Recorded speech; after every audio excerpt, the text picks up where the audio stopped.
قرآن کو پڑھنا ہے، قرآن سنانا ہے، ہم اس کے محافظ ہیں، ہم اس کے محافظ ہیں، دنیا کو بتانا ہے۔ کل ہم نے اللہ تبارک و تعالی کی توفیق سے سورۃ السبع مکمل کر لی تھی، اور آج سورۃ فاطر۔ فاطر کا مطلب کیا ہوتا ہے؟ فاطر بھی خالق کا معنی رکھتا ہے، لیکن لفظ فاطر کا مطلب یہ ہے کہ ایسی خلقت، ایسے خلق کرنا کہ جس کی اس سے پہلے کوئی مثال نہ ملتی ہو، جیسا کرنے میں کسی کو فالو نہیں کیا گیا، کسی کی نقل نہیں کی گئی، ایسا کام پہلے کبھی بھی نہیں ہوا، پہلی دفعہ خلق کرنا۔ اور اس سے مراد پردہ عدم سے، پردہ عدم یعنی کہ عدم یعنی کچھ بھی نہیں، اس کچھ بھی نہیں کے پردے کو پھاڑ کر کچھ بنا دینا۔ ہم لوگ کیا کرتے ہیں کہ مثلا کوئی چیز ہوتی ہے تو اس کو یوز کر کے چند چیزوں کو ملا کر شکل چینج کر کے ایک نئی چیز بنا دیتے ہیں۔ کوئی ایسا نہیں ہے اللہ کے علاوہ کہ کچھ بھی نہ ہو، نتھنگ جسے کہتے ہیں، کچھ بھی نہ ہو، عدم اس کو عربی زبان میں کہتے ہیں۔ اس کچھ بھی نہیں سے کچھ بنانا یہ فقط اللہ تبارک و تعالی کا کام ہے، اسے کہتے ہیں فاطر۔ سورہ سبع بھی مکی ہے تھی، اور سورہ فاطر بھی مکہ میں نازل ہوئی ہے، اور اس کا جو زیادہ تر فوکس ہے، اس سورہ کی توجہ کا جو مرکز ہے، وہ خداوند عالم کی توحید خالقیت اور توحید ربوبیت، یعنی اس کائنات کا خلق کرنے والا بھی اللہ ہے، اور اس کائنات کا سنبھالنے والا بھی، اس کی تدبیر کرنے والا، اسے مینیج کرنے والا، اسے تباہی اور بربادی سے بچا کر روک کے رکھنے والا، چیزوں کو، اس کے نظم و ضبط کو برقرار رکھنے والا، وہ بھی اللہ تبارک و تعالی کی ذات ہے۔ خالق بھی ہے، خالق کائنات بھی ہے، اور رب کائنات بھی وہی۔ اس کی آیات کا فوکس اسی پر ہے۔ انشاءاللہ توجہ کے ساتھ آپ سب سنیں گے۔ سورہ فاطر کے آغاز سے ہم تلاوت آج شروع کر رہے ہیں، اور اس کے بعد ترجمہ۔ 22واں جز سورۃ فاطر، ترجمے کا آغاز۔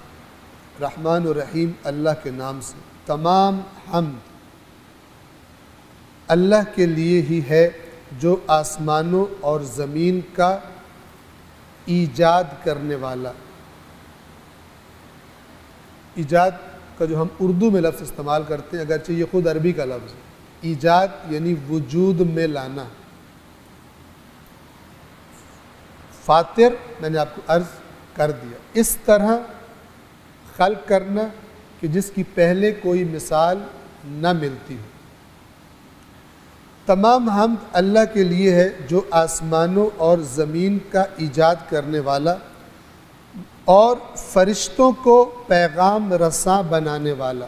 فرشتوں کو اللہ پیغام دے کے بھیجتا ہے، بالخصوص اپنے انبیاء کی طرف۔ توجہ کیجیے، جن کے 2 2 3 3 اور 4 4 پر ہیں،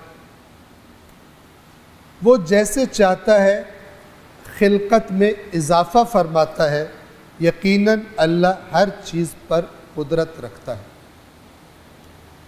یہ جو یہاں پر فرشتوں کے پروں کا تذکرہ ہے، اس کے بارے میں آپ جان لیں کہ نمبر 1 تو فرشتوں کے پروں سے مراد یہ پر نہیں ہے کہ جو ہمارے سامنے پرندے اڑتے پھرتے، اور نہ ہی فرشتے ویسے ہوتے ہیں جیسے کبھی کبھی آپ نے ٹی وی میں یا فلموں میں دیکھے ہوں گے، یا کوئی پکچر بنی ہوئی جیسے پریاں اور اس قسم کی چیزیں بناتے ہیں، تو ان کی بیک پر 2 پر لگے ہوتے ہیں جن کے ساتھ وہ اڑتے ہیں۔ یہ انسان کا اپنا تصور ہے، ایسی کوئی چیز شریعت میں اور قرآن میں بیان نہیں کی گئی۔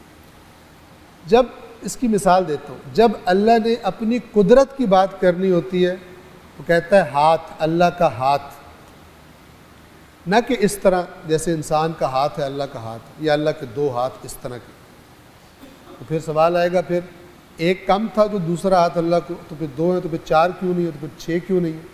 یہ انسان جن باتوں سے مانوس ہیں وہ الفاظ قرآن میں استعمال کیے گئے ہیں، اور میں نے پہلے بتا چکا ہوں کہ ان الفاظ کو جب ہم تصور کرتے ہیں اللہ کے بارے میں، جب یہ استعمال ہو رہے ہوں، تو جب بھی ہمارے ذہنوں میں کوئی نقص کا تصور آئے تو ہمیں جان لینا چاہیے قرآن نے کہا ہوا ہے لیس کمثلہ شیء، جو تم بنا رہے ہو اللہ ویسا نہیں ہے جو تم تصور کر رہے ہو۔ جب خدا کہتا ہے نوح ہماری آنکھوں کے سامنے کشتی بناؤ، تو مگر اللہ کے آنکھوں کے پیچھے کشتی بن سکتی ہے؟ توجہ فرما رہے ہیں؟ یعنی ہمارے ایک کہنے کا انداز ہے، یعنی ہم دیکھ رہے ہیں جو یہ تمہارے ساتھ سلوک کر رہے ہیں ہم وہ بھی دیکھ رہے ہیں، اور جو تم محنت کر رہے ہو اور یہ تمہارا مذاق اڑا رہے ہیں، دونوں کا کام ہم دیکھ رہے ہیں۔ جب خدا کو کہا جاتا ہے ان اللہ سمیع،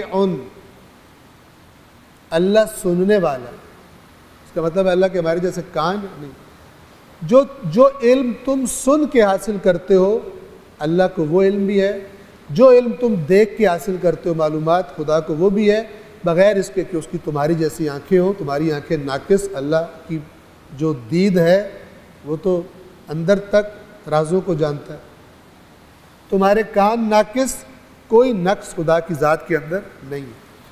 فرشتے، اب جب کہا کہ فرشتوں کو پیغام رساں بناتا ہے جو آسمانوں سے زمین پر پیغام لے کے آتے ہیں، تو انسان کے ذہن میں کیا آتا ہے؟ پر آتا ہے۔ توجہ فرما رہے ہیں؟ لیکن آپ کو پتہ ہے، ذرا سائنٹیفک بات کر لیں، آپ کو پتہ ہے کہ پر جو ہیں وہ ہوا کو نیچے کی طرف تھرسٹ دیتے ہیں، زور سے نیچے پھینکتے ہیں، اور وہ جو ہوا ہوتی ہے وہ اپ تھرسٹ، زور سے اوپر، اسی لیے جہاز اڑتا ہے۔ توجہ فرما رہے ہیں؟ لیکن جب آپ زمین کے ایٹماسفیئر کو کراس کر جاتے ہیں، وہاں اگر آپ پرندے کو چھوڑ دیں تو وہ جتنا بھی پھڑپھڑا لے اڑ نہیں سکتے۔ اس لیے یہ جو ہمارے ایٹماسفیئر میں جہاز اڑتے ہیں یہ اسپیس میں نہیں جا سکتے، اس لیے کہ یہ ہوا کے سہارے لیتے ہیں۔ اسپیس کے لیے راکٹ کو بھیجنا ہوتا ہے، اور وہ راکٹ وہ اپنی اس کی جو طاقت ہے اس کی بیس پر، نہ کہ ہوا، چونکہ ہوا تو ہے ہی نہیں، ویکیوم ہے، اسپیس میں ویکیوم ہے، لہٰذا وہ راکٹ یوز کرتا ہے۔ تو لہٰذا ان پروں سے مراد ان اربوں کو سمجھانا ہے کہ جو اگر تم کہو کہ فرشتے کیسے آتے جاتے ہیں، تو جس طرح تم چیزوں کو اڑتا دیکھتے ہو، ہم نے فرشتوں کو پاور دی ہوئی ہے، کچھ کم پاورفل ہیں، کچھ بہت تیز ہیں، کچھ ان سے بھی زیادہ تیز ہیں۔ توجہ فرما رہے ہیں؟ بس اگر پروں سے یہ پروں والی تصویر تصوراتی اور افسانوی فیری ٹیلز کی تصویر ہے، تو یہ غلط تصویر ہے۔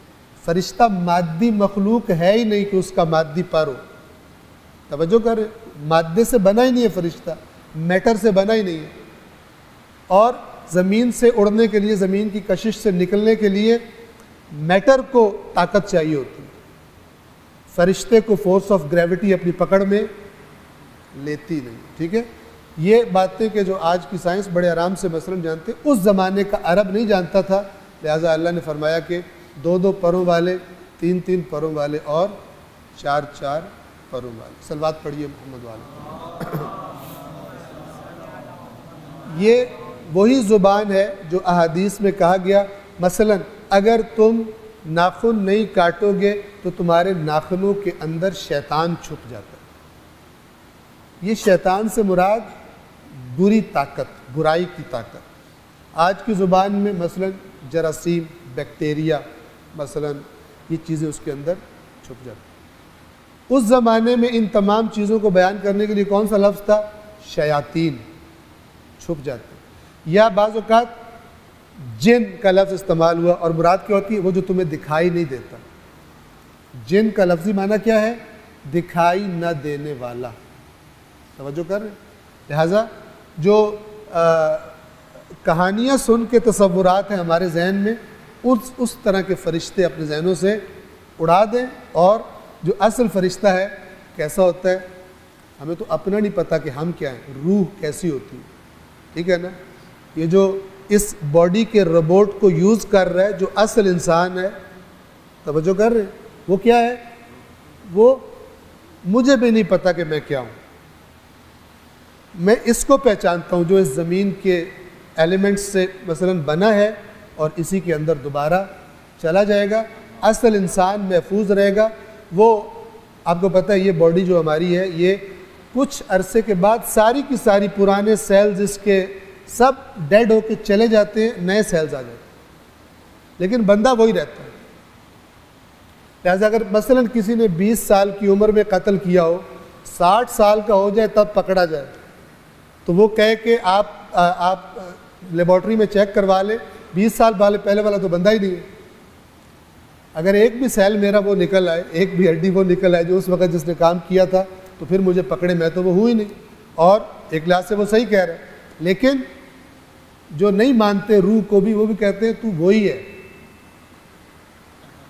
تو کسی اور شکل میں بھی آ جا, کسی اور میک اپ میں بھی آ جا, تو نہیں بندہ مارا تھا. توجہ فرما رہے. تو یہ روح, یہ اللہ تعالیٰ کی خاص قل الروح من امر ربی.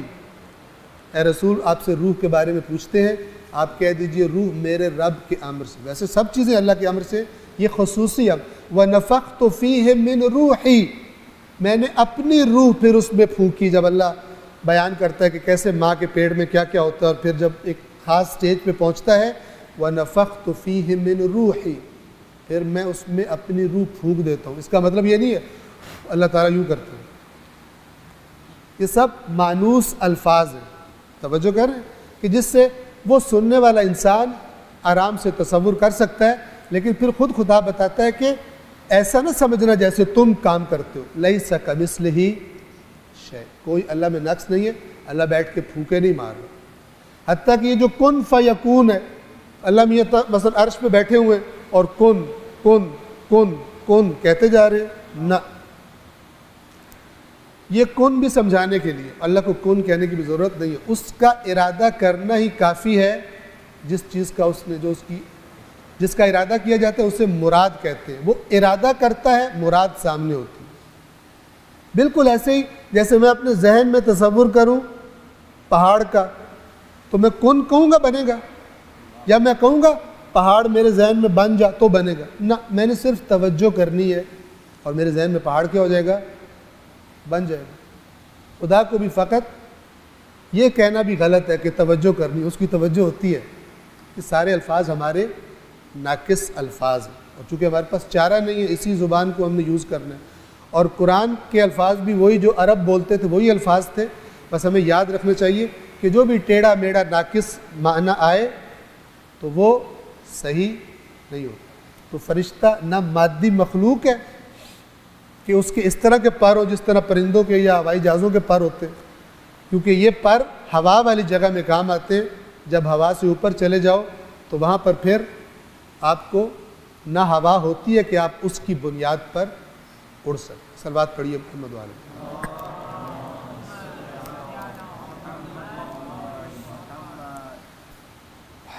وہ جیسے چاہے خلقت میں اضافہ کر دیتا ہے, یعنی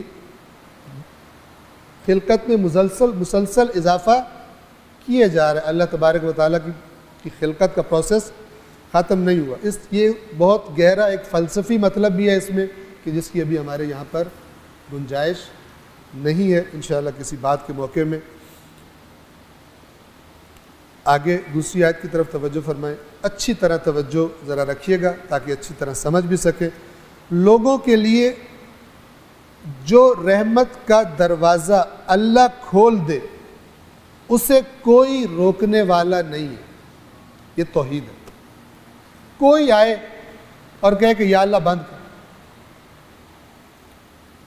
کسی کی جرت ہی نہیں ہے کہے بند کر, کیونکہ اس کے اذن کے بغیر کوئی بات نہیں کر سکتا. اور جو اس کے مقرب بندے ہیں ان کا جو تعارف اللہ نے فرمایا ہے اپنے قرآن میں, یہ بات میں بھی مجھ سے جلدی نہیں کرتے. لا یسبقونہ بالقول, قول میں بھی مجھ سے سبقت نہیں لیتے, میری رضا کو دیکھ رہے ہوتے. ٹھیک ہے. اب ہم معصوم کسے کہتے ہیں؟ جو خطا نہیں کرتے. خطا کیا ہے؟ جو اللہ کی بات کے علاوہ کوئی اور بات ہو. اسی کو خطا کہتے ہیں، اسی کو گناہ کہتے ہیں۔ تو معصوم تو ہے ہی وہ جو خدا کو کراس نہ کرے۔ اگر کوئی معصوم کی ایسی ڈیفینیشن آپ کو بتا رہا ہے کہ اللہ تعالیٰ کو مثلا کراس کر کے وہ کچھ کریں گے، ایسا نہیں ہے۔ ان کی شفاعت برحق ہے روز قیامت، لیکن جیسا کہ کل آپ نے سورہ سبا میں بھی سنا کہ وَلَا تَنْفَعُ الشَّفَاعَةُ عِنْدَهُ إِلَّا لِمَنْ أَذِنَ لَهُ، کسی کو شفاعت کام نہیں آئے گی مگر اس کو جس کے بارے میں اللہ کہے گا اس کی شفاعت کر لو۔ شفاعت کیے جانے کا اذن بھی اور شفاعت کا۔ یہاں پر ایک اور بھی سوال پوچھا تھا کسی دوست نے، وہ بھی آپ جواب سن لیں۔ کہا کہ اہل بیت کو تو اذن شفاعت ہے، بالکل ہے، لیکن قیامت کے دن فائنلی ایک اذن ملنا ہے، اس سے پہلے شفاعت نہیں ہونی، جس کو وہ آیت بھی بتا رہی ہے کہ پوچھیں گے تمہارے رب نے کیا کہا، وہ کہیں گے حق کہا، یعنی اس نے اذن دیا ہے، لیکن جو اس نے معیار بتائے ہوئے تھے اپنی کتاب میں اسی کے مطابق آج اذن ملے۔ ورنہ تو اہل بیت مثلا جو آپ کو میں نے امام کا قول سنایا نماز کے بارے میں کہ ہماری شفاعت انہیں نہیں پہنچے گی جو نماز کو ہلکا سمجھتے ہیں، اس کا کیا مطلب ہے؟ اس کے اندر یہ بات چھپی ہوئی ہے کہ ہماری شفاعت ہونی ہے۔ توجہ فرما رہے ہیں؟ لہٰذا ہم نے وہ بات سنی تو ہم کہتے ہیں کہ اس کا مطلب ہے ان کو اس وقت اذن ملے گا، نہ، خداوند عالم کے نظام میں شفاعت ایک ثابت شدہ چیز ہے۔ توجہ کر رہے ہیں؟ لیکن روز قیامت کچھ پروسیس ہونا ہے، جیسے کہ سب کے اعمال، ہاں بھائی بتاؤ تم نے کیا کیا، مال کہاں سے کمایا، اللہ کو پتہ نہیں ہے، یا جو نکیرین ہیں جو لکھ رہے ہیں بلا ورسلنا لدیہم یکتبون، وہ سمجھتے ہیں ہمیں پتہ نہیں ہے، بلکہ ہمارے بھیجے ہوئے ان کے پاس ہی ہوتے ہیں جو لکھ رہے ہوتے ہیں، کرامن کاتبین یعلمون ما تفعلون، جانتے ہیں جو کچھ تم کر رہے ہوتے ہو، اور وہ بھی نہ ہو تو بھی خدا جانتا ہے۔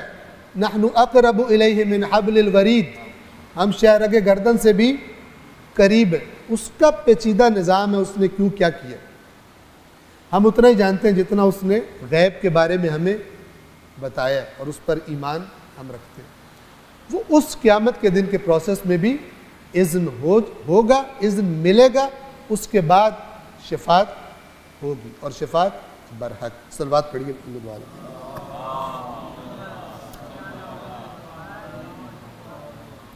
لوگوں کے لیے جو رحمت کا دروازہ اللہ کھول دے اسے کوئی روکنے والا نہیں، اور جسے وہ بند کر دے تو اللہ کے بعد کوئی اسے کھولنے والا نہیں، اور وہ العزیز، عزیز کون کسے کہتے ہیں؟ وہ غالب جس کو کوئی شکست نہ دے سکے، جس کو کوئی مغلوب نہ، اسے کہتے ہیں عزیز۔ عزت عربی زبان میں اصل میں ایسی سختی کو کہتے ہیں، ایسی سختی کہ جو جس چیز کے اندر ہو کوئی دوسری چیز اس کو توڑ نہ سکے، اس کو ٹیڑھا نہ کر سکے، ٹھیک ہے؟ اسی سے عزیز ہے۔ بادشاہ کو کیوں عزیز مصر کیوں کہتے تھے؟ چونکہ اس کا حکم چلتا ہے، کسی دوسرے کا حکم نہیں چلتا، اس کی اتھارٹی کی وجہ سے۔ ہم اردو زبان میں عزت کا جو لفظ استعمال کرتے ہیں ہمارا معنی احترام کا ہوتا ہے۔ ہم جب عزیز کہتے ہیں وہ کیا ہے؟ احترام والا معنی۔ عربی میں عزت طاقت، غلبہ، ایسا غلبہ جس کے اوپر کوئی دوسرا غالب نہ آ سکے۔ صلوات پڑھیں محمد والے۔ اس دوسری آیت کے بارے میں یاد رکھیں، جس کے اندر، جس کی روح میں، قلب میں یہ بات اتر گئی، جس کو اس پر اطمینان ہے، ٹھیک ہے، تو وہ اپنی کوئی چیز کم ہو رہی ہے، کوئی پروفٹ زیادہ ہو رہا ہے، کوئی کم ہو رہا ہے، اپنا سارا کام اس نے کرنا ہے، جو اس کے تقاضے کام کے، ایکسپرٹیز، محنت ساری کرنی ہے۔ لیکن اگر کچھ کمی زیادتی ہوتی ہے تو وہ جادو ٹونوں اور ادھر نہیں بھٹکتا پھرتا، کیونکہ اسے پتہ ہے کہ میں تو اس سے بات کر سکتا ہوں کہ جو سب سے بڑی طاقت ہے۔ توجہ فرما رہے ہیں؟ اور اس نے اپنے نبی سے فرمایا کہ جب میرے بندے آپ سے میرے بارے میں سوال کریں جو نہیں جانتے، آپ انہیں کیا جواب دیں؟ فَإِنِّي قَرِيبٌ، میں کسی سے دور نہیں، اجیب، میں جواب دیتا ہوں، دعوت الداعِ اذا دعان، جب کوئی پکارنے والا مجھے پکارتا ہے۔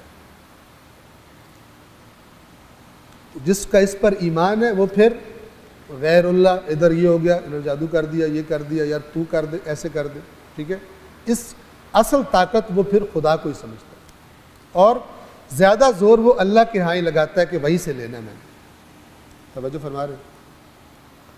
اے لوگو، اب یہ تیسری آیت بھی توجہ سنیں. اے لوگو، اللہ نے جو تمہیں نعمتیں دی ہیں انہیں یاد کرو، یا اس کا ترجمہ یہ انہیں یاد رکھو، بھولو نہیں.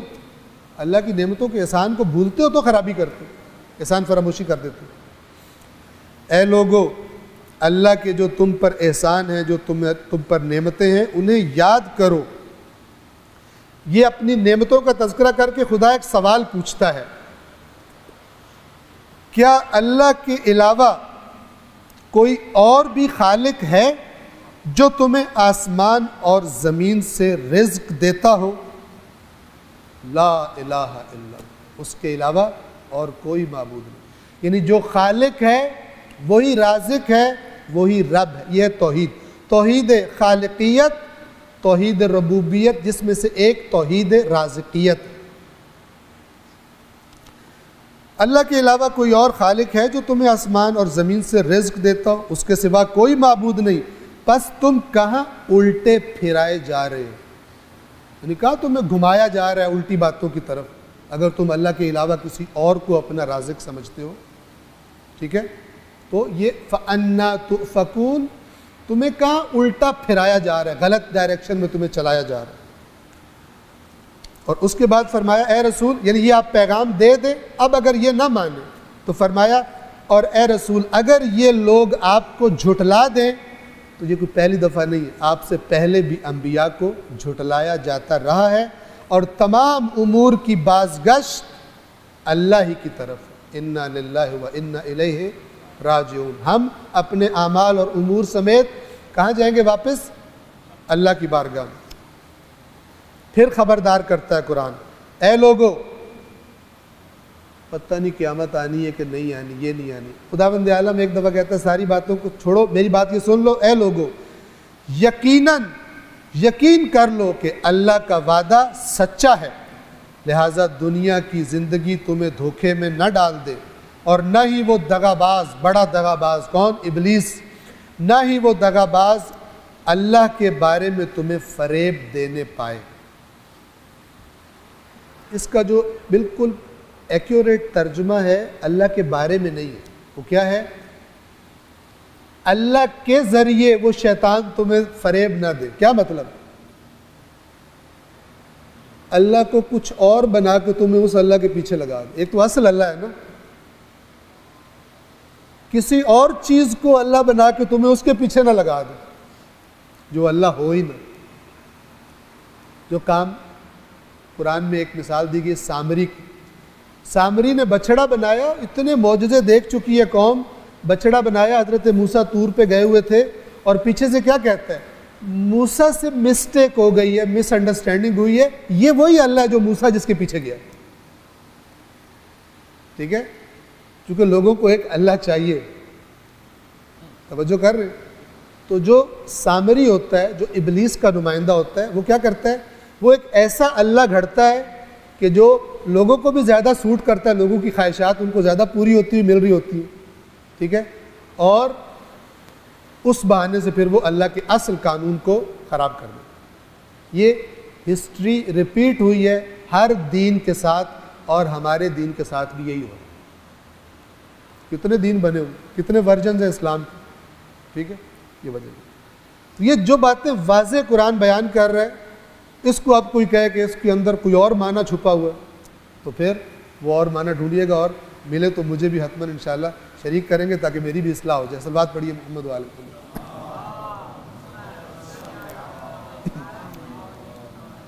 اے لوگو، اللہ کا وعدہ یقیناً سچا ہے، لہٰذا دنیا کی زندگی تمہیں دھوکے میں نہ ڈالے، اور نہ ہی وہ دغاباز اللہ کے ذریعے نہیں، اللہ کے نام پر تمہیں دھوکہ نہ دے دے. وَلَا يَغُرَّنَّكُمْ بِاللَّهِ، یہ جو باللہ ہے اللہ کے ذریعے، ہم کہتے ہیں نا بسم اللہ، اللہ کے نام کے ذریعے، یہ وہ ہے. ٹھیک ہے، یعنی خدا کے نام، دین کے نام پہ ہی نہ تمہارا کام خراب کر دے. الرٹ رہو. شیطان یقیناً تمہارا دشمن ہے، بڑی خوبصورت بات ہے. بس تم بھی اسے دشمن ہی سمجھو. آپ دیکھتے ہیں اگر کسی بندے نے کسی کی دشمنی ہو، قبائلی دشمنی ہوتی ہے، فلان ہوتی، اس نے اپنے دشمن کے علاقے میں جانا ہو تو کیا کرتا ہے؟ اپنے ساتھ باڈی گارڈ رکھتا ہے، سیکیورٹی رکھتا ہے. جناب جتنی اس کی توفیق طاقت ہو کہ میں دشمن کے علاقے میں جا رہا ہوں، کہیں سے بھی حملہ ہو سکتا ہے، لہذا پورا الرٹ ہوتا ہے. توجہ کر رہے ہیں؟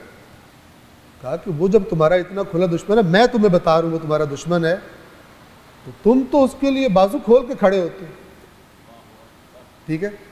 حالانکہ تمہیں تو الرٹ رہنا چاہیے کہ یہ جو میں سوچ رہا ہوں یہ کون سی سوچ ہے، الہی یا شیطانی. من شر الوسواس الخناس، وسوسہ کرنے والا. یہ وسوسہ ہے یا الہی سوچ ہے؟ جیسے کل گزرا کہ فرشتوں کے نام پہ جنات کی اطاعت، اصل میں جن تھے لیکن نام فرشتوں کا یوز کیا چونکہ پبلک دھوکہ فرشتوں سے جلدی کھا جاتی. یقیناً شیطان تمہارا دشمن ہے، پس تم اسے دشمن سمجھو. بے شک وہ اپنی پارٹی کو، اپنی حزب گروہ، وہ اپنے گروہ کو صرف اس لیے دعوت دیتا ہے تاکہ وہ لوگ جہنم میں پہنچ جائیں. یعنی جو پیاری پیاری باتیں تمہیں لذتیں دکھا رہے ہیں، یہ ساری دعوتیں کس کے لیے؟ اس چیز کے لیے کہ جو اینڈ ہے، اس کا اینڈ ہے جو خدا نے تمہیں بتایا ہوا. اس کا اینڈ تم بدل نہیں سکتے شیطان کی بات ماننے کا. اس کی بات مانو گے اینڈ برا ہے، میری بات اللہ کی بات مانو گے اینڈ اچھا ہے. تو اللہ اس کی دعوت پر سے، شیطان کی دعوت اچھی لگتی ہے، گناہ لذیذ لگتے ہیں، لیکن خداوند عالم پردہ اٹھا رہا ہے کہ یہ کہاں دعوت کر رہے ہیں. یہ لذت نہ دیکھو، اس کو تھوڑا سا آگے جمپ کرو، اس جہنم کو دیکھو کہ جو اس لذت کے بعد اللہ نے رکھی ہوئی. فرمایا کہ وہ تو بس اپنی حزب کو ایک دعوت دیتا ہے، اور وہ ہے لِيَكُونُوا مِنْ أَصْحَابِ السَّعِيرِ، تاکہ جہنم کی آگ کے وہ لوگ بن جائیں، وہاں پہ جانے والے بن جائیں.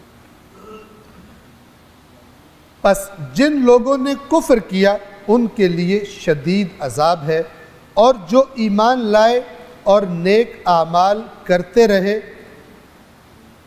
ان کے لیے مغفرت اور بڑا اجر ہے. آپ توجہ کریں، کفر کے ساتھ وضاحت نہیں کی، ایمان کے ساتھ عمل صالح کا بھی تاکیداً تذکرہ کیا ہے.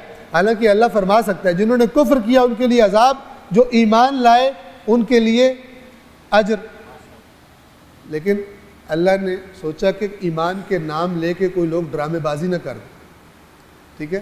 ایسا جہاں پہ آپ کو ایمان ملے گا وہاں پہ عمل صالح بھی. حالانکہ عمل صالح عمل ایمان کے معنی کے اندر ہی ہے، لازمہ ہے ایمان کا، لازمہ ہے ایمان کا. ایمان یعنی جب آپ کو اندر سے باور ہو جاتا ہے کہ یہ ہونے والا ہے تو پھر آپ کا ریئیکشن بھی اسی کے مطابق ہوتا ہے. ٹھیک ہے؟ اچانک لوگ ایک جگہ سے کیوں بھاگتے ہیں؟ ان کو باور ہو جاتا ہے یہاں خطرہ ہے. اگر باور نہ ہو، مثلا ایک بندے کو پتا ہو کہ ابھی کوئی مذاق کرنے والا ہے، سارے بھاگیں گے، وہ بیٹھ کے ہنس رہا ہوگا، وہ بیٹھ کے ہنس رہا ہوگا کہ یہ سارے بیوقوفوں کی طرح بھاگ رہے ہیں. کیوں؟ اس کو یہ پتہ ہے کہ یہ کچھ جو بات کی گئی ہے یہ غلط بات ہے، لیکن یہ بیچارے اس پہ یقین کر بیٹھے بھاگ رہے ہیں. ٹھیک ہے؟ رسول اللہ کو، آئمہ کو بھی خدا کے دین کو چھوڑ کر دنیا کے پیچھے بھاگنے والے ایسے ہی لگتے تھے. کدھر بھاگ رہے؟ قرآن کہتے ہیں فَأَيْنَ تَذْهَبُونَ، کہاں جا رہے ہو؟ کدھر جا رہے ہو تم؟ جانا تمہیں کہاں ہے اور کہاں بھاگے جا رہے ہو؟ یہ سارا کا سارا انسان کو متوجہ کرنے کے لیے. سلوات پڑھیے. جنہوں نے کفر کیا ان کے لیے شدید عذاب ہے، اور جو ایمان لائے اور نیک اعمال کرتے رہے ان کے لیے مغفرت اور بڑا اجر ہے. جو یہ کہتے ہیں اللہ تو بڑا غفور الرحیم ہے، سب کچھ معاف کر دے گا، یہاں بتا رہا ہے کہ میں کب غفور الرحیم ہوں. اللہ کو آپ اجازت دیں نا کہ وہ خود بتائے میں کب غفور ہوتا ہوں، اور وہی بتائے میں کب عذاب دیتا ہوں. لیکن اگر اللہ سے انٹروڈکشن نہیں لیں گے اس کا، جہاں پہ اللہ نے کہا ہوا عذاب وہاں پہ کوئی آپ سے کہے وہاں بھی غفور ہے، تو بہت بڑا دھوکہ، بہت بڑا فراڈ ہو جائے گا آپ کے ساتھ. بھلا وہ شخص جس کے لیے اس کا برا عمل خوشنما خوبصورت بنا دیا گیا ہو۔ عزیزان محترم، یہ جو آیت ہے اس کو آپ جو اس میں مبتلا ہوتا ہے اسے نہیں پتا ہوتا میں اس میں مبتلا ہوں۔ آیت کیا کہہ رہی ہے؟ بھلا وہ شخص جس کے لیے اس کا برا کام اچھا بن گیا۔ توجہ فرما رہے ہیں؟ وہ تو اچھا ہی سمجھ رہا ہے نا، وہ تو اس کی مخالفت کو برائی سمجھے گا۔ یہ سٹیج بھی انسان پر آ جاتی ہے کب؟ کہ جب خاص طور پہ دین کی بات ہو رہی ہے، کہ جب انسان غلط جگہ سے انفارمیشن لیتا ہے، دین غلط ناخالص جگہوں سے لیتا ہے تو اس کا باور ہو جاتا ہے۔ اس کی مثال جو آپ کے سامنے ہے، آپ چونکہ اس میں مبتلا نہیں اس لیے آپ کو زیادہ سمجھ آئے گی۔ حضرت عیسیٰ اللہ ہے، ہم قرآن کو مانتے ہیں، ہم کہتے ہیں جس نے کہا عیسیٰ اللہ ہے وہ کافر ہے، مشرک ہے، جہنم میں جائے گا۔ عیسیٰ اللہ کے بندے ہیں تو کھانا کھاتے تھے، قرآن کہتا ہے فلان۔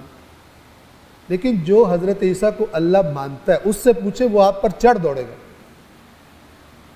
کہے گا جاہلو تمہیں کیا پتا جو حضرت عیسیٰ کے مقام کا، تم حضرت عیسیٰ کے مقصر ہو۔ ٹھیک ہے؟ تقصیر کسے کہتے ہیں؟ مقصر کمی کرنے والا، غالی حد سے بڑھ جانے والا، مقصر پیچھے مقام سے نیچے لے آنے والا۔ تو جس نے ایک فرضی تصور کر لیا ہے اور وہ تصور صحیح نہیں ہے، اس سے نیچے جو بھی بات سنے گا وہ تو اس کو صحیح سمجھتا ہے۔ تو یہ اللہ فرما رہا ہے کہ یہ افکار میں بھی ہو سکتا ہے اور یہ اعمال میں بھی ہو سکتا ہے۔ جس کے لیے اس کا برا عمل خوبصورت بنا دیا گیا ہو اور وہ اسے اچھا دکھائی دیتا ہو، اس کو اچھا سمجھتا ہو۔ ٹھیک ہے؟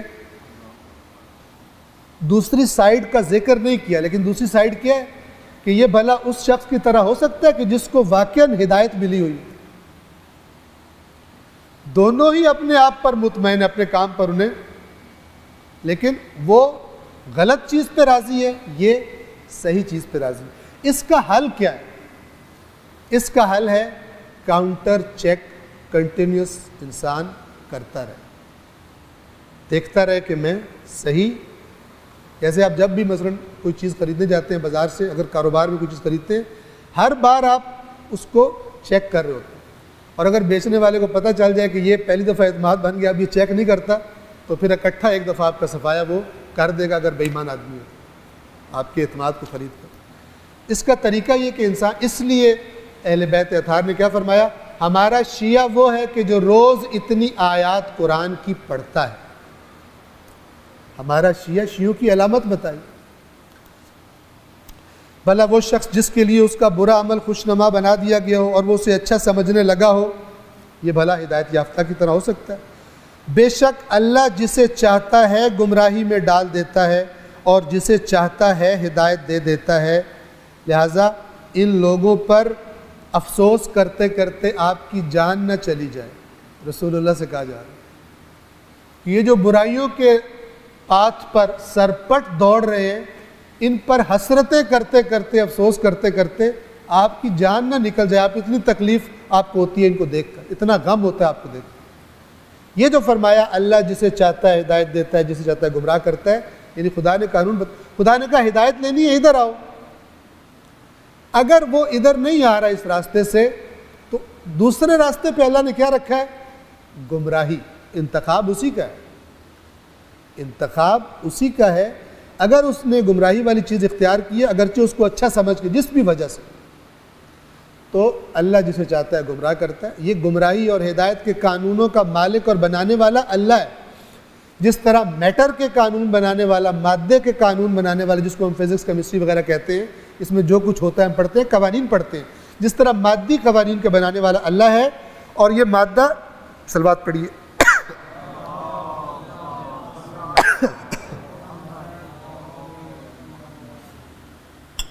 اور یہ مادی قوانین چینج نہیں ہوتے۔ آپ کی ساری انسانوں کی ترقی اسی بیس پر ہے۔ انہی قوانین کو ڈسکور کر کے، ان پر اعتماد کر کے انسان آگے چلتا ہے۔ یہ ساری کائنات اللہ کے حکم کی پابند ہے۔ اس کی اطاعت میں ہے، ہلتی نہیں ہے. جیسے قرآن کہتا ہے نا، نہ چاند سورج کی جگہ جا سکتا ہے، نہ سورج چاند کی جگہ، نہ رات دن سے پہلے آ سکتی ہے. رات ضد کر کے کھڑی ہو جائے، نہیں میں نے تو دن سے کہا آج تُو نہیں آنا، میں نے تیری باری بھی لینی، یا دن اکڑ جائے میں نے رات کو نہیں آنے دینا. یہ سادہ سادہ مثالیں ہیں، لیکن اس نظم کی طرف اشارہ ہے کہ دیکھو تو صحیح یہ نظم کہاں سے آتا ہے. تو ان قوانین کا خالق بھی خدا ہے، اور جو ہدایت اور گمراہی کے قوانین ہیں ہمارے اندر، چونکہ ہمارے دلوں کا، ہماری عقل کا، سب چیزوں کا خالق اللہ ہے. یہ کیسے ایکٹ کرتی ہے، کیسے ری ایکٹ کرتی ہے، کب ٹریک سے اترتی ہے، کب ٹریک پہ رہتی ہے، یہ بھی خدا نے اپنی کتاب میں بتایا ہوا ہے. تو اللہ فرماتا ہے رسول پاک سے کہ اگر بندہ خود اس ٹریک پہ چلنا چاہ رہا ہے جدھر میں نے گمراہی رکھی ہے، اور آپ تڑپ رہے ہیں کہ اس کی ہدایت کیوں نہیں ہو رہی، تو آپ اپنے آپ کو ہلاک کر دیں گے، یہ ٹریک پر نہیں آئے گا. انشاءاللہ کہ یہ بات واضح ہے. اللہ جسے چاہتا ہے گمراہی میں ڈال دیتا ہے، جسے چاہتا ہے ہدایت دیتا ہے. لہٰذا ان لوگوں پر افسوس میں آپ کی جان ہی نہ چلی جائے. یہ جو کچھ کر رہے ہیں یقیناً اللہ کو اس کا خوب علم ہے، اور اللہ ہی ہواؤں کو بھیجتا ہے تو وہ بادل کو اٹھاتی ہیں، اور پھر ہم اسے ایک اجڑے ہوئے شہر کی طرف لے جاتے ہیں. اجڑے ہوئے یعنی جو خشک سالی کا شکار ہے، جہاں سبزہ نہیں ہے، فصلیں نہیں ہیں، وہاں ہم اس کو لے جاتے ہیں، اور پھر ہم اس سے زمین کو زمین کی موت کے بعد دوبارہ زندہ کر دیتے ہیں، اور اسی طرح تمہیں بھی ہم اٹھا دیں گے. کوئی سبزہ نظر نہیں آ رہا، کچھ نہیں ہو رہا، اچانک پانی گرتا ہے تو حرکت شروع ہو جاتی ہے، زمین پھٹنا شروع ہو جاتی ہے، بیچ میں سے طرح طرح کی چیزیں باہر نکلنا شروع ہو جاتی ہیں. کیڑے بھی نہیں تھے جب بنجر تھی، کچھ بھی نظر نہیں آ رہا تھا، پتہ نہیں کتنی قسموں کے کیڑے بھی آ جاتے ہیں وہاں پر. اس طرح خدا کہتا ہے کہ کچھ تمہیں نہیں وہاں پہ نہیں تھا، اب اللہ نے سب کچھ کر دیا. اسی طرح خدا کے لیے تمہیں بھی دوبارہ اٹھانا، محشور کرنا اس کے لیے آسان ہے. جو شخص عزت کی خواہش رکھتا ہے تو وہ جان لے کہ عزت ساری کی ساری اللہ کے لیے. سورہ منافقون میں فرمایا کہ وَلِلَّهِ الْعِزَّةُ وَلِرَسُولِهِ وَلِلْمُؤْمِنِينَ وَلَكِنَّ الْمُنَافِقِينَ لَا يَعْلَمُونَ. اللہ کے لیے عزت ہے، اور پھر اللہ نے کس کو دی ہے؟ اپنے رسول کو اور مومنین.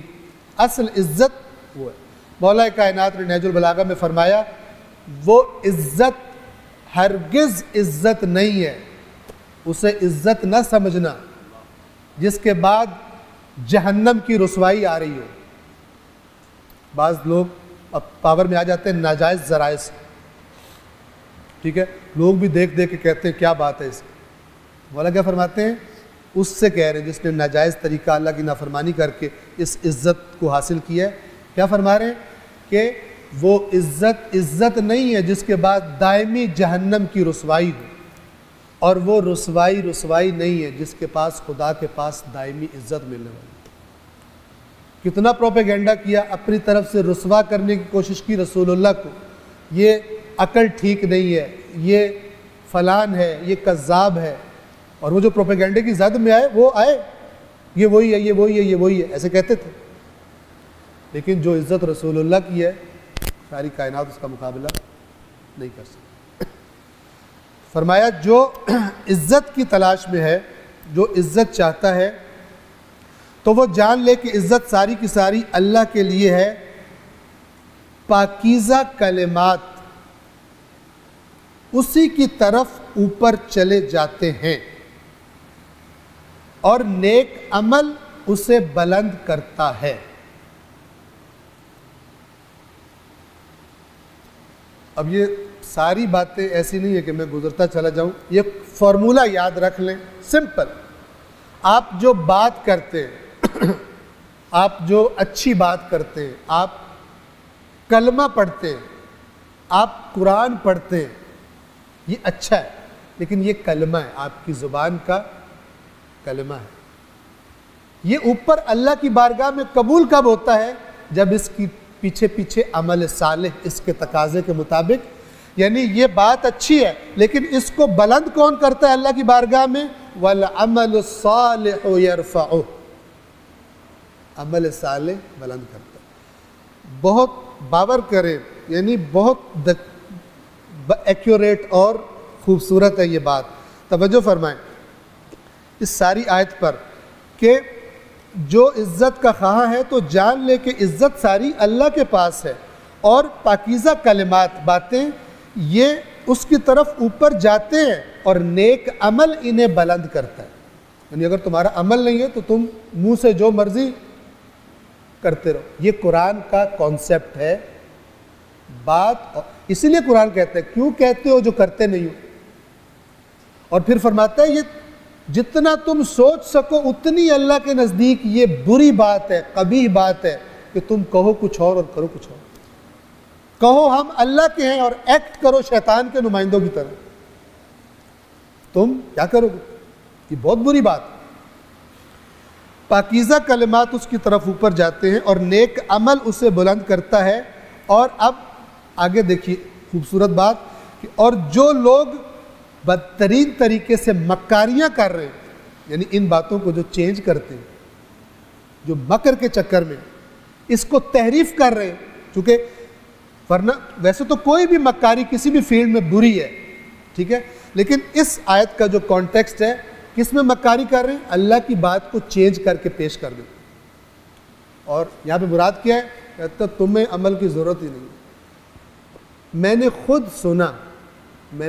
سنا ایک صاحب بہت بڑے مجمع کے سامنے فرما رہے تھے کہ اگر اہل بیت کو ماننے کے بعد بھی ہم نے عمل کرنا ہے تو پھر مجھے بتاؤ کہ ان کو ماننے کا ہمیں فائدہ کیا ہے.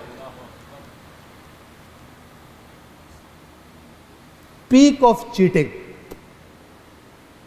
ٹھیک ہے نا، مکر کی پیک ہے. اللہ کیا کہہ رہے ہیں؟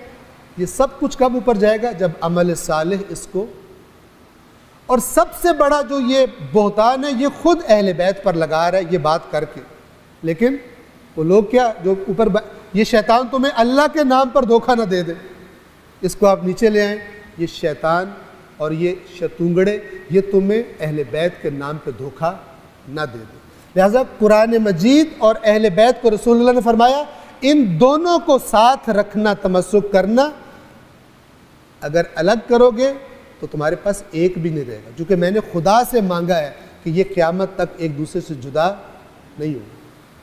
تو ہمیں اس طرف بڑھنے کی خدا سے توفیق مانگنی چاہیے کہ قرآن میں بھی وہی لذت ملے جو اہل بیت کی بات میں لذت ملتی ہے. لیکن آپ یاد رکھیے اہل بیت کی وہ باتیں جو حقیقی باتیں اور وہ عین قرآن والی باتیں ہیں وہ بیان کیوں نہیں ہوتی؟ اس لیے کہ ہمیں ان کا مزہ نہیں آتا. اور جب مزہ نہیں آتا تو اگلی دفعہ بلاتا بھی کوئی نہیں ہے تو پھر کون دے گا پیسے؟ ٹھیک ہے. تو لہٰذا وہ ٹیکٹ ایسا کرتا ہے، مطلب فن ایسا دکھاتا ہے کہ جس سے لوگ جو ہیں ان کی زندگیاں بھی ڈسٹرب نہ ہو. جو حرام کھا رہا ہے اس کو لگے کہ یہ حرام کھانا میرے لیے بالکل فٹ ہے، اتنی تگڑی سفارش ہے میرے پاس، کھاؤ حرام. ہم نہیں کھائیں گے تو کون کھائے گا؟ ٹھیک ہے نا. ہمارے سفارشی جو اتنے تگڑے، بہتان اہل بیت اطہار، بہتان ہے کہ جس کا جواب دینا پڑے گا. اور قرآن کہتا ہے کہ اپنے گناہ بھی یہ اٹھائیں گے اور جن کو بغیر علم کے گمراہ کیا تھا ان کے بوجھ بھی اٹھائیں گے، بغیر اس کے کہ جنہوں نے خود وہ حرکت کی تھی ان کا بوجھ کچھ کم ہو. اس پر بھی یہ نہ بندہ سمجھے کہ میرے بوجھ بھی یہ اٹھائے گا. تو بہرحال ان آیات کو بڑی باریکی سے دیکھنا ضروری ہے. صلوات پڑھیں محمد و آل محمد. جو شخص عزت کا خواہاں ہے تو وہ جان لے کہ عزت ساری کی ساری اللہ کے لیے. پاکیزہ کلمات اسی کی طرف اوپر جاتے ہیں اور نیک عمل انہیں بلند کرتا ہے. اور جو لوگ بری مکاریاں کرتے ہیں ان کے لیے سخت عذاب ہے اور ایسے لوگوں کا مکر برباد ہو جائے گا. خدا کے قانون کو چینج کرنے کے لیے، تحریف کرنے کے لیے مکر کرتے ہیں، ان کا مکر برباد ہے. اور اللہ نے تمہیں مٹی سے پیدا کیا، پھر نطفے سے، پھر تمہیں جوڑا بنایا. اور کوئی عورت حاملہ نہیں ہوتی اور بچہ نہیں جنتی دنیا میں لاتی مگر اللہ کو علم ہوتا ہے. خدا کے علم سے کوئی چیز باہر نہیں ہے. اور نہ ہی کسی لمبی عمر والے کو لمبی عمر ملتی ہے اور نہ ہی اس کی عمر میں سے کچھ کمی ہوتی ہے مگر اللہ کو پتہ ہے، اور یہ اللہ کے لیے آسان ہے، اللہ کے لیے ان ذالک علی اللہ یسیر۔ میں اور آپ خدا کے علم کا تصور نہیں کر سکتے۔ ایک مینڈک کنویں میں رہا کرتے تھے، کنویں کا مینڈک آپ نے سنا ہے، تو وہ مینڈک وہاں پہ رہا کرتے تھے، وہی پیدا ہوئے، وہی زندگیاں تھی۔ وہاں جو سب سے موٹا مینڈک تھا، بڑا، وہ ان کا سردار تھا جو پاورفل تھا۔ تو ایک دن کسی نے پانی نکالنے کے لیے بالٹی ڈالی، ایک مینڈک غلطی سے اس میں چلا گیا اوپر، اور اس نے باہر کی دنیا دیکھ لی۔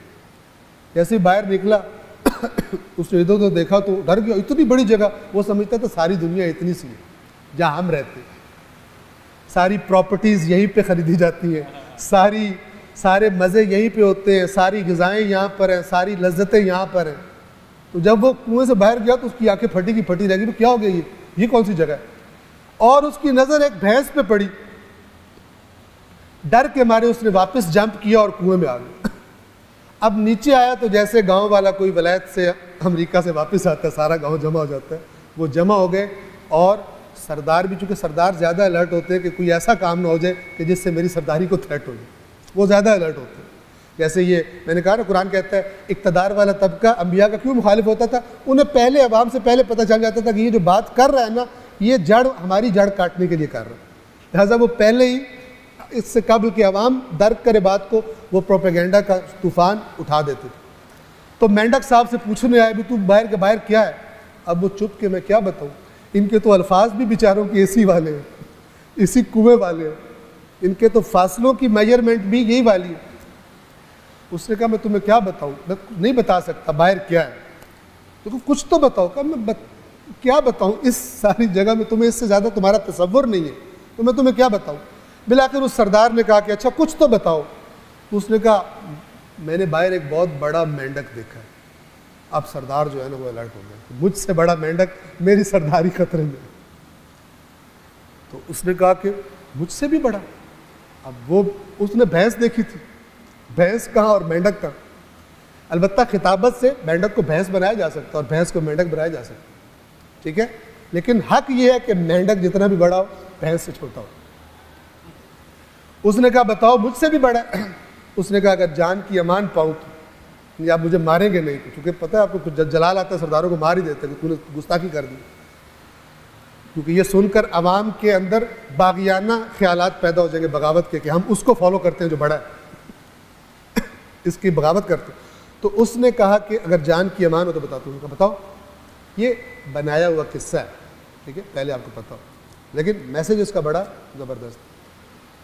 اس نے کہا کہ جی آپ سے بڑا ہے، تو اس نے تھوڑا اپنے آپ کو پھیلایا اور بڑے مینڈک نے، پھر کہتا ہے کہ اب بھی بڑا ہے مجھ سے۔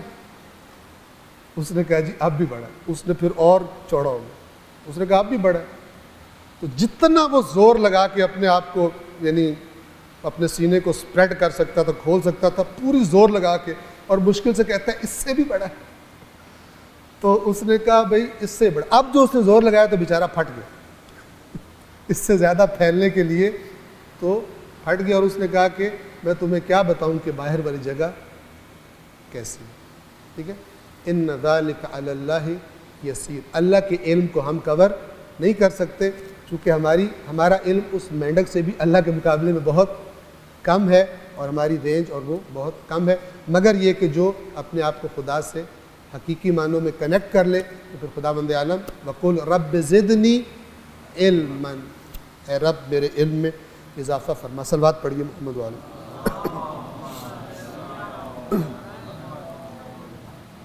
اور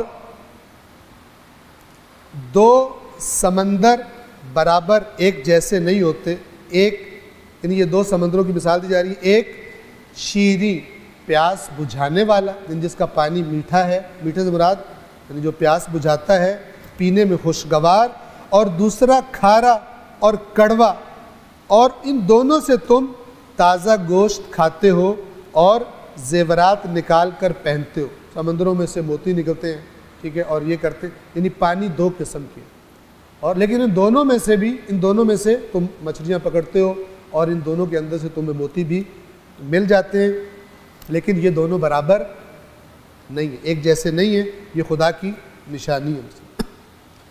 اور تم ان کشتیوں کو دیکھتے ہو جو پانی کو چیرتی ہوئی چلی جاتی ہیں، پانی کو چیرتی ہوئی چلی جاتی ہیں۔ اب ایک دفعہ کوئی بندہ کہے کہ اس میں کون سی بات ہے، کشتی پانی کو چیر کے ہی چلتی ہے، لیکن جو سوچنے والا ہے وہ کہتا ہے کہ یہ کیا نظام ہے، کیسے پانی کو چیر رہی ہے، کیسے پانی میں تیر رہی ہے، ٹھیک ہے۔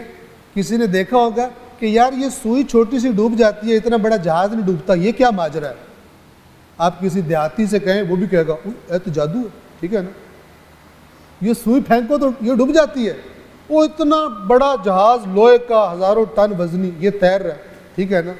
وہ کہے گا جی بھائی جی مجھے تو نہیں پتا، بات دیکھتے آ رہے ہیں اسی طرح لیکن کبھی سوچا نہیں، ٹھیک ہے نا۔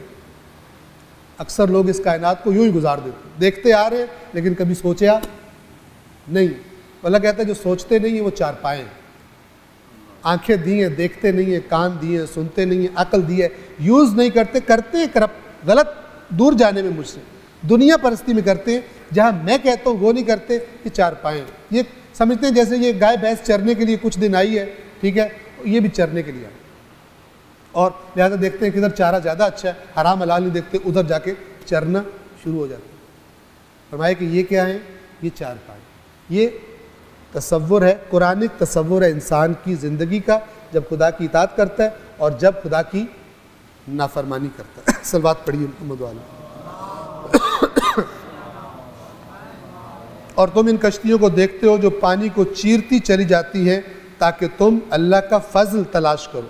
کتنی چیزیں ہیں کہ جو ان کشتیوں کے ذریعے انسان تجارت کرتا ہے، فلان کرتا ہے، بہت کچھ کرتا ہے، اور تاکہ تم شکر گزار بن جاؤ۔ یہ کس لیے تمہیں بتا رہا ہوں، غور کرو تو پھر اس ذات کی طرف بھی توجہ کرو جو یہ سب کچھ بنا رہی ہے اور ایکچولی وہی تمہیں سب کچھ دے رہی ہے، تو امید ہے کہ شاید تم شکر گزار بھی بن جاؤ۔ یعنی جس کا کھا رہے ہو اس کی نمک حلالی بھی اپنے اندر اس کا احساس بھی پیدا کر لو۔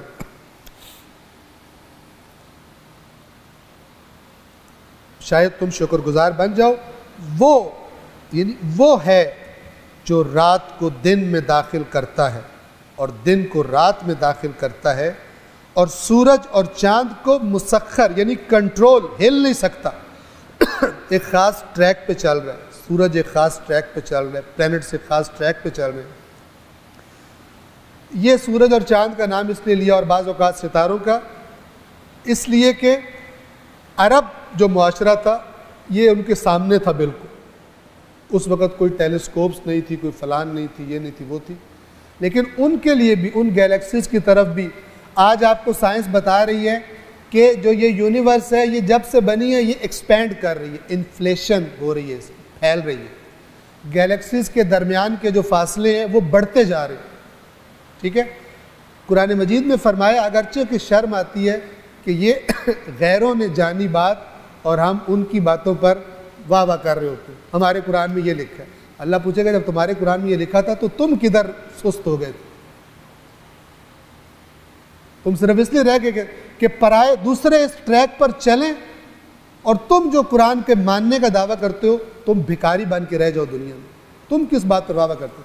لیکن یہ کہ پتہ ہو انسان کو وَالسَّمَاءَ خَلَقْنَا بِأَيْدٍ وَإِنَّا لَمُوسِعُونَ، آسمان کو ہم نے اپنے ہاتھوں سے خلق کیا اور ہم اس کو پھیلاتے جا رہے ہیں، اس کو وسعت دیتے جا رہے ہیں۔ عرب کو نہیں نظر آتا تھا کیسے پھیل رہا ہے، اس کو ایک ہی جیسا نظر آتا تھا، لیکن آج کی سائنس کو نظر آتا ہے کہ یونیورس ایکسپینڈ کر رہی ہے، پھیل رہی ہے۔ وَإِنَّا لَمُوسِعُونَ، ہم مسلسل اس کو موسعون وسعت دینے والے ہیں، ہم اس کو وسعت دیے جا رہے ہیں۔ جس نے بنایا وہ خود بتا رہے کہ میں کیا کر، کس لیے؟ تاکہ تم اس کی طرف آ جاؤ۔ سورج اور چاند کو مسخر کیا، ان میں سے ہر ایک مقررہ وقت تک چلتا رہے گا اور پھر خدا تباہ کر دے گا، سب کچھ سمیٹ لے گا اس کو۔ یہی اللہ تمہارا رب ہے، سلطنت بس اسی کی ہے، اس کے علاوہ تم جن کو پکارتے ہو، اس کے شریک بنا کر جنہیں تم پکارتے ہو، وہ تو کھجور کی گٹھلی کے چھلکے کے مالک بھی نہیں ہے۔ یہ وہ لفظ ہے کہ جو عرب بہت ہی حقیر، جب کسی چیز کا بہت ہی حقارت کی کرنی ہوتی تھی نا، کہتے تیرے ہاتھ پہلے تو کھجور کی گٹھلی کا چھلکا بھی نہیں ہے. کھجور کی گٹھلی پہ آپ نے دیکھا وہ چھلکا وہ کھاتے بھی نہیں، بالکل ایسی چیز ہوتی. ما یملکون من قطمیر، قطمیر وہ چھلکا ہے. تو مالک تمہیں کہہ رہے ڈائریکٹ ہو جاؤ میرے ساتھ، ٹھیک ہے، اور یہ تم بت بنا کے پوج رہے ہو، فلان کر رہے ہو، اس کا مقام کم ہو گیا ہے اور دوسری چیزوں کا مقام تمہاری نظروں میں زیادہ ہو گیا. یہ بہت شدید توحید بیان کرنے والی آیات. اس کے علاوہ تم جنہیں پکارتے ہو وہ کھجور کی گٹھلی کے چھلکے کے برابر بھی کسی چیز کے مالک نہیں ہیں. اگر تم انہیں پکارو تو وہ تمہاری پکار سن نہیں سکتے، اور اگر سن بھی لیں تو تمہیں جواب نہیں دے سکتے. اور قیامت کے دن وہ تمہارے شرک کا انکار کریں گے، کہیں گے جھوٹے ہیں، ہم نے نہیں کہا تھا ان کو کرو.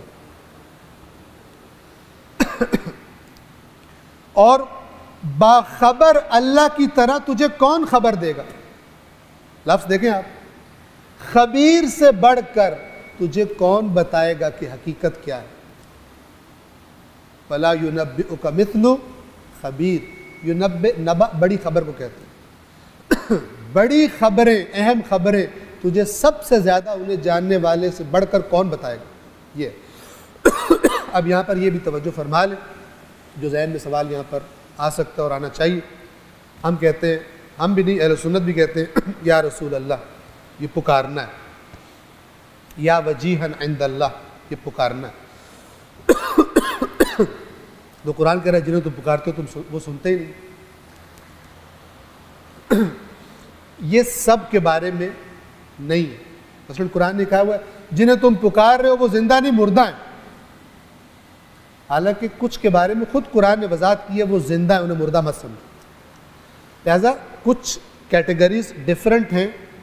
ایک مثال دیتا ہوں آپ کو، مثلا صحیح بخاری کی روایت بتاتا ہوں. رسول اللہ نے، روایت لمبی ہے لیکن شارٹ بتا رہا ہوں، کہ رسول اللہ نے جب غزوہ بدر کے بعد جب سردار کچھ مرے پڑے تھے سامنے، کٹے پھٹے پڑے ہوئے تھے، تو اللہ کے نبی نے حکم دیا ان کو اٹھا کے اس اندھے کنویں میں پھینک دو. وہاں پہ کنواں پھینک دیا گیا. اللہ کے نبی نے، اب صحابہ کرام ساتھ کھڑے تھے، اللہ کے نبی نے اس میں جھکے اور کہا کہ ان سے خطاب کیا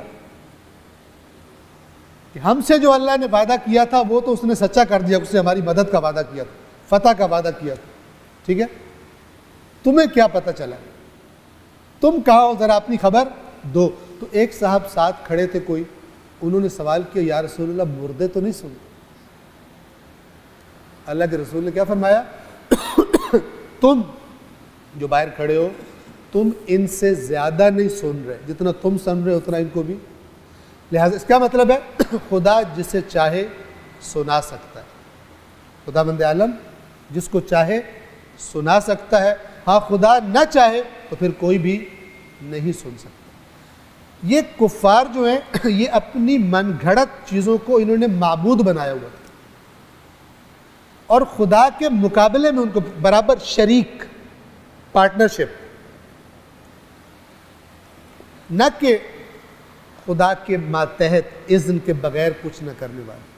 ٹھیک ہے، یہ برابر شریک سمجھتے تھے. لہذا فرمایا کہ یہ جو تم پکار رہے ہو یہ سنتے ہی نہیں، اور اگر فرض کرو سن بھی لیں تو یہ تمہیں جواب نہیں دے سکتے، یہ میرے کنٹرول میں سے. اور جب تم قیامت کے دن تمہارا آمنا سامنا ہوگا جن پر تم شریک بنا کے بیٹھے تھے، تو وہ کیا کہیں گے؟ یکفرون، کفر کریں گے تمہارا. یوم القیامت یکفرون بشرککم، نہ صرف یہ کہ تمہاری سفارش نہیں کریں گے، نہ صرف یہ کہ تمہارا بھلا نہیں کریں گے، الٹا تمہارے دشمن بنے کھڑے ہوں گے اور کہیں گے خدایا یہ ہمارا نہیں کرتے تھے، یہ تو اپنی مرضیوں پہ چلتے تھے، ہمارا یہ بہانہ بناتے تھے. وَلَا يُنَبِّئُكَ مِثْلُ خبیر، خبر رکھنے والے سے زیادہ تجھے کون خبر دے گا، تجھے کوئی خبر نہیں دے گا. اے لوگو تم اللہ کے محتاج ہو اور اللہ تو بے نیاز ہے. انتم الفقراء، تم ہو جو فقیر ہو، تم ہو جو فقیر ہو. حضرت موسیٰ آئے اور دعا کی جب مدین میں گھسے، اے اللہ تو نے جو خیر مجھے دے رہا ہے، میں فقیر ہوں، میں فقیر ہوں. اہل بیت کی دعاؤں میں پڑھیں انا عبدک الفقیر، میں تیرا بندہ ہوں، میں تیرا فقیر ہوں۔ ابھی حج کی میں کلاسز لے رہا تھا، امام سجاد علیہ السلام کی دعا ہے، راوی کہتا ہے کہ میں نے دیکھا کہ امام آئے اور ایک بالکل جس طرح کوئی کسی سے مانگنے کے لیے جس کی حالت ہوتی ہے اس حالت میں کھڑے ہوئے اور کیا فرما رہے تھے اللہ سے، فقیروں کا بے بابک، تیرے دروازے پر تیرا فقیر آیا، مسکینوں کا بے فنائک، تیری چوکھٹ پر، تیرے صحن میں، تیری بارگاہ میں تیرا مسکین بندہ آیا۔ توجہ فرما رہے ہیں، یا ایہا الناس، اے لوگو، انتم الفقراء الی اللہ، تم سب کے سب اللہ کے سامنے فقیر ہو، محتاج ہو، واللہ هو الغنی الحمید، اللہ ہی بس بے نیاز ہے اور وہی لائق حمد۔ اگر وہ چاہے تو تمہیں ہلاک کر دے، نابود کر دے اور نئی خلقت کے لیے لے آئے، نئی خلقت کو لے آئے، اور ایسا کرنا اللہ کے لیے کوئی سخت کام نہیں ہے۔ اللہ نے بڑے بڑے تباہ کیے، بڑے بڑے ہٹا دیے۔ ایک شعر ہے بڑا خوبصورت، بہار دنیا ہے چند روزہ، نہ چل یہاں سر اٹھا اٹھا کے، خدا نے تجھ سے ہزاروں نقشے مٹا دیے ہیں بنا بنا کے۔ خدا نے ہزاروں غرق کر دیے، مٹا دیے، نیست و نابود کر دیے، کئی اسپتالوں میں، کئی اپنی شاندار گاڑیوں میں، کئی جہازوں میں، کئی سمندروں میں، کوئی کہیں چلا گیا، کوئی کہیں چلا گیا۔ کل من علیہا فان ویبقى وجہ ربک ذو الجلال والاکرام، سب فنا ہو جائے گا، سب فنا ہو جائے گا، باقی رہے گا تیرا رب، تیرے رب کی وجاہت، تیرے رب کا رخ، یہ باقی رہے گا۔ صلوات پڑھیے محمد والے۔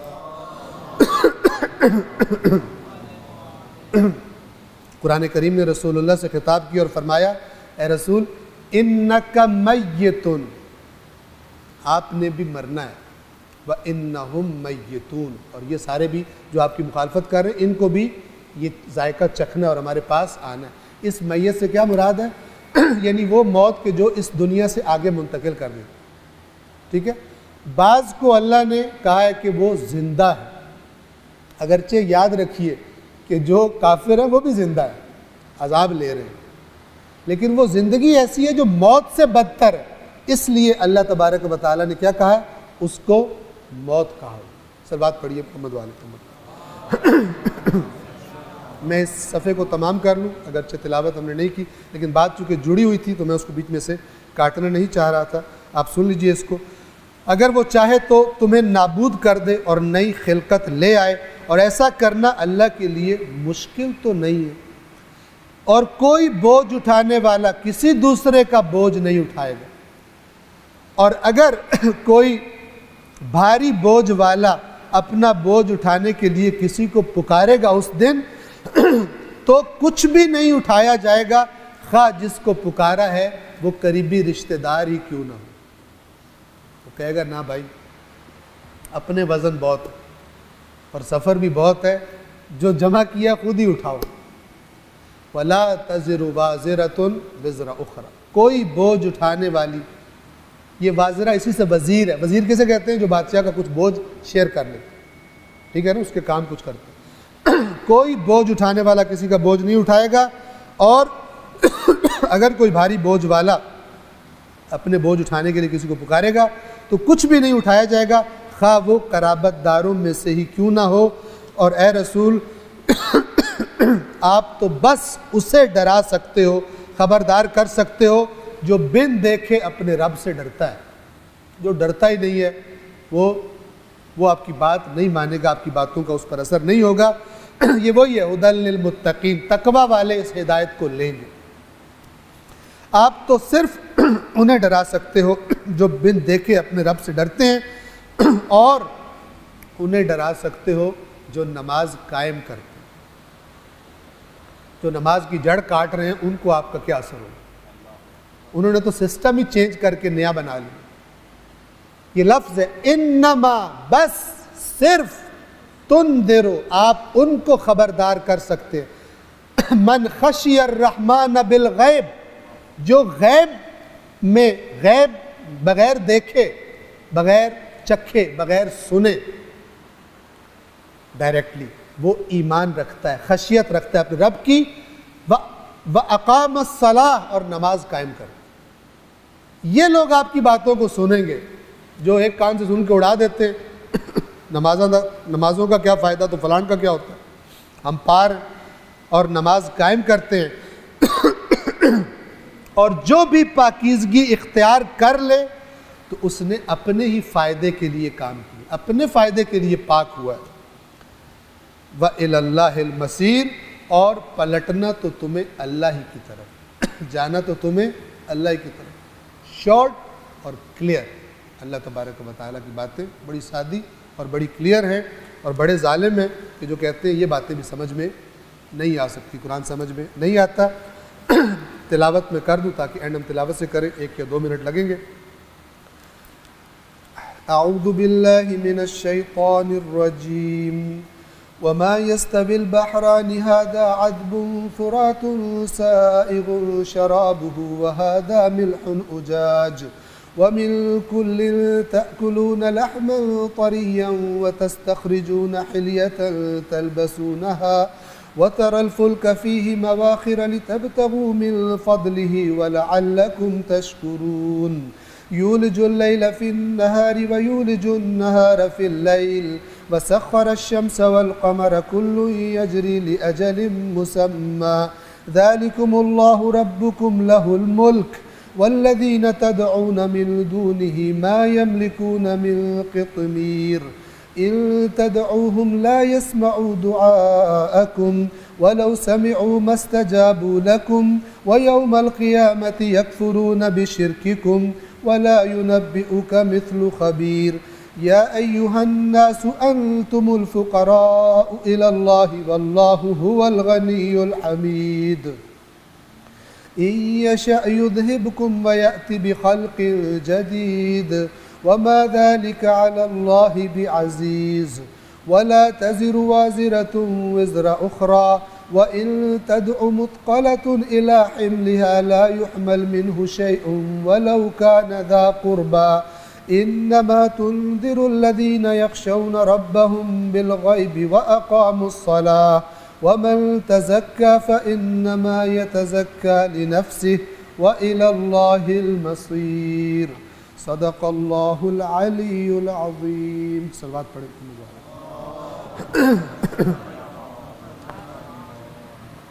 پروردگار عالم کی بارگاہ میں دعا ہے قرآن کریم کے صدقے، محمد و آل محمد کے صدقے، ان کی تعلیمات کو پڑھنے کی، سمجھنے کی، ان پر عمل کرنے کی، اور اپنے معاشرے میں دوسرے انسانوں تک اسے پہنچانے کی ہم سب کو توفیق عطا فرمائے۔